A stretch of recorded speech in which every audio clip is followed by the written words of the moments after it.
my heart is like racing. Oh my god, what like, where is that okay? Where is it written?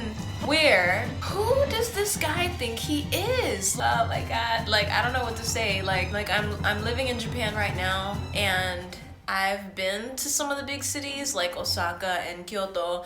I haven't been there like openly vlogging yet by myself. I've usually been with my husband. Just seeing that makes me wonder, like, do I have to be fearful for that? I never thought I would have to be, because I'm just minding my own business like everybody else. So that's why I'm just like, watching this, I'm putting myself in her shoes, and I'm just trying to think of, what would I have done? I have this small rage inside of me. It's in like the core of my soul, this strength. I'm actually fearful for the person that approaches me, because I don't even know how I would act if I saw this man or dealt with somebody like this guy. It's just ridiculous watching it. It's so crazy watching these streams, because like, it's cringy, it's scary, it's suspenseful, it's like a whole fucking blockbuster movie, but like, I feel bad that I can't do anything for her in this moment. I feel even worse because I can't stop watching it. It's waking up my mind to pretty much what's happening out here in the world. So if anything, it's horrible what's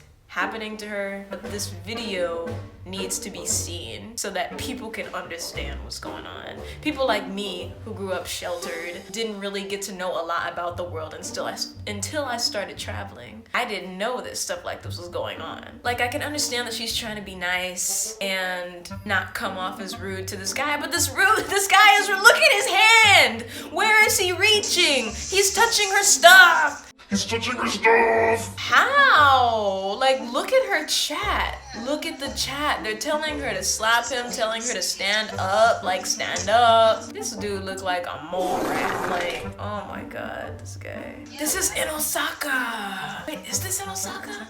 No way. Ah! Whoa, man, stop.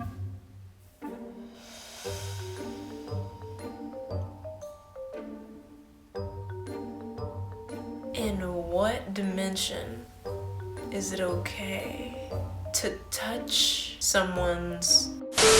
YouTube recommended something to me yesterday that ended up leaving me very disturbed. And it's not like I didn't know that this stuff was going on. I did.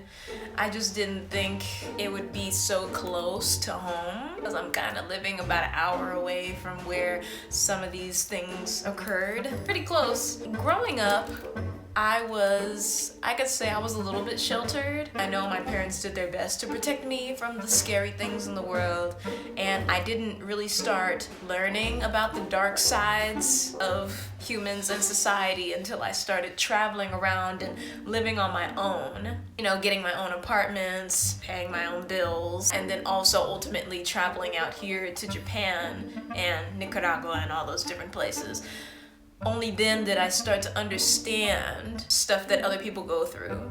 And luckily for myself, that I've been blessed on a multitude of occasions to where I've never had to deal with stuff like that so closely to me. I started seeing all these videos come up about live stream Twitchers, or Twitch live streamers who walk around Japan and pretty much record everything they're doing in the day for about a couple hours. Well, I ran into one named Imjasmine. Twitch live streamer gets harassed, or stalker following Twitch live streamer, or something like that. I was just like, okay, so I see Osaka, Japan, and Shibuya, Japan, Tokyo, Japan. Those are located quite close to where I am, and being that I want to grow as a vlogger and be able to get out more so that I can show you guys more of this country, I thought that this related to me. So I went on ahead and clicked on this 40-minute video, and I watched, and yeah, let's just say I'm pretty disgusted. I'm pretty disgusted at what I saw in those videos. Yeah, pretty much to all the stalkers and sexual harassers out there, it doesn't matter what gender or whatever you are, I want to pick your brain. Where did you learn this? maybe from TV, associates and friends, just because I'm curious. I mean, everybody is curious. It just boggles my mind that you could see someone that you're making uncomfortable, or maybe you just don't even know that the other person's uncomfortable. Maybe you just don't know how to detect social cues. It's something you have to learn through socialization and making friends and getting to know different people. And for someone to not understand social cues makes me think that, did you even go to school? Have you even sat in a room of people before? Have you ever sat in a room with one other person before that you didn't know?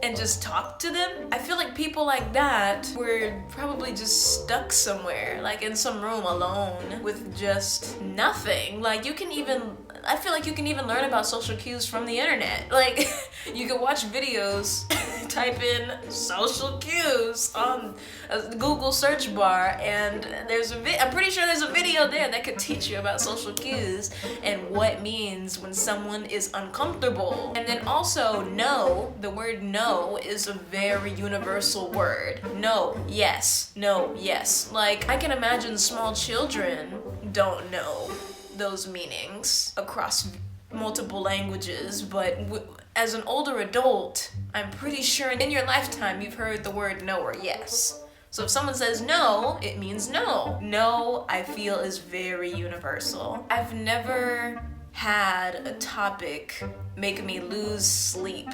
I went to bed at like 1 a.m. last night, but I could not fall asleep until like 3 in the morning because I was just thinking about what I saw in those live streams. I was so uncomfortable falling asleep with all this bodybuilder energy in my body. I couldn't say anything about it because one, my husband is sleeping right there next to me, so I can't just get up and start making a vlog.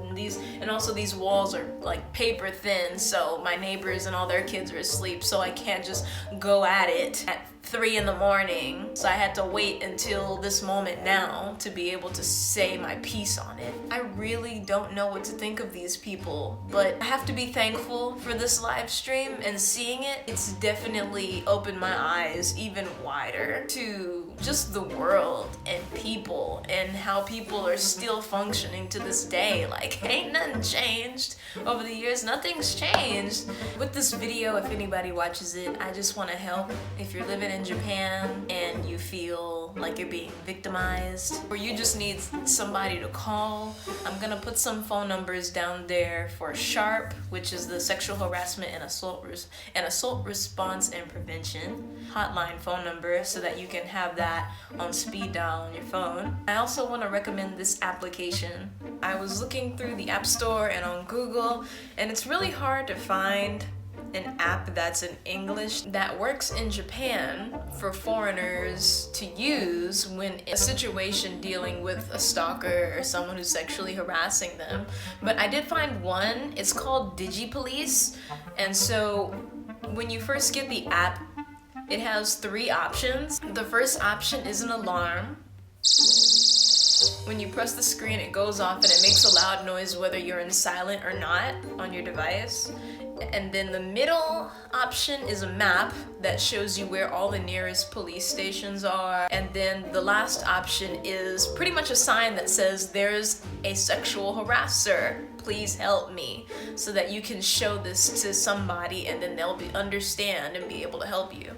All the information, the hotline phone number, and the app I'm gonna put in the description box below, so please check that out if you feel like you live in a city where there's a lot of this going on, and I really hope that it does help you. Don't take this lightly. Please stay safe, take care of yourself, use your resources.